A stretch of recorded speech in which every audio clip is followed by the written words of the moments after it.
É interessante destacar que esse nome lucro real é um pouco infeliz, porque na verdade nós estamos falando do lucro fiscal das empresas. Nós vimos, quando demonstramos a DRE, que existe um ponto de partida para o cálculo dos tributos, que ainda não é o lucro líquido.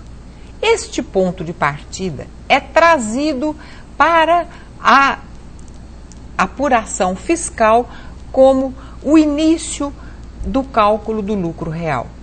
Como é que se calcula o lucro real? A partir da contabilidade, aquele subtotal encontrado é trazido para um livro fiscal que se denomina LALUR. LALUR é uma sigla que significa Livro de Apuração do Lucro Real. E neste livro serão feitos os ajustes previstos pela legislação do imposto de renda. A partir do resultado contábil se farão os ajustes fiscais. A apuração do lucro real pode ser trimestral ou anual. Quando nós falamos do lucro presumido, ficou claro que o lucro presumido será sempre trimestral. No caso do lucro real, a empresa poderá optar por apurá-lo trimestralmente ou anualmente. Caso a empresa opte por apurar o lucro real anual, ela terá que fazer antecipações mensais do imposto.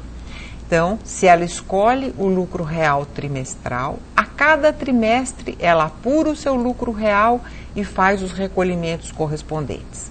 Se ela opta por fazer o lucro real anual, ela fará recolhimentos mês a mês durante todo o ano com base em estimativas e no final do ano fará a apuração dos 12 meses e os ajustes finais necessários para adequar as antecipações que foram feitas. O livro de apuração do lucro real, ele é dividido em duas partes, a parte A e a parte B. A parte A do LALUR é destinada à apuração da base de cálculo do imposto. Então, o ponto de partida seria exatamente o resultado antes do imposto de renda. A este resultado serão feitas adições obrigatórias previstas pela legislação tributária e poderão ser feitas exclusões permitidas também pela legislação. A partir daí, nós teremos um novo subtotal. Este subtotal é importante porque depois dele nós faremos a compensação de prejuízos fiscais. E essa compensação de prejuízos fiscais tem uma limitação percentual em relação ao subtotal anterior. E apenas depois da compensação de prejuízos é que nós iremos encontrar a base de cálculo do imposto, o chamado lucro real. Então, no LALUR, parte A, será apurado a cada trimestre ou a cada ano o lucro real da empresa. Parte-se do lucro contábil, face as adições obrigatórias, face as deduções permitidas.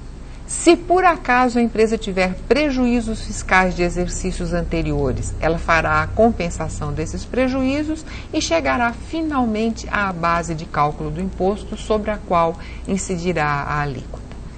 Nós falamos em adições obrigatórias. O que seriam essas adições obrigatórias?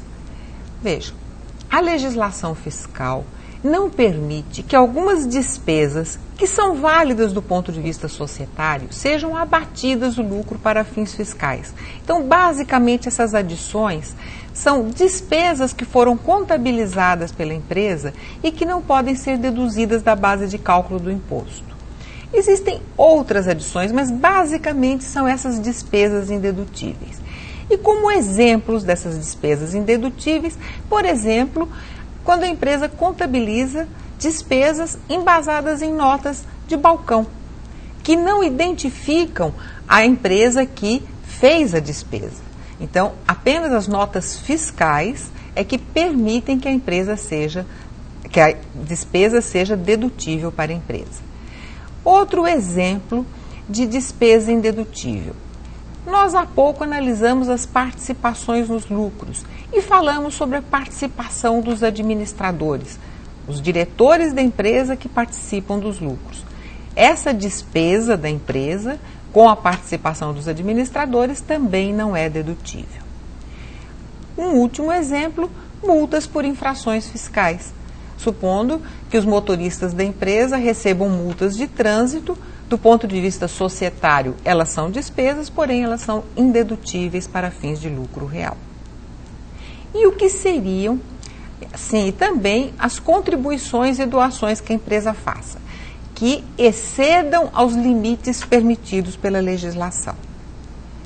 O que seriam as exclusões permitidas?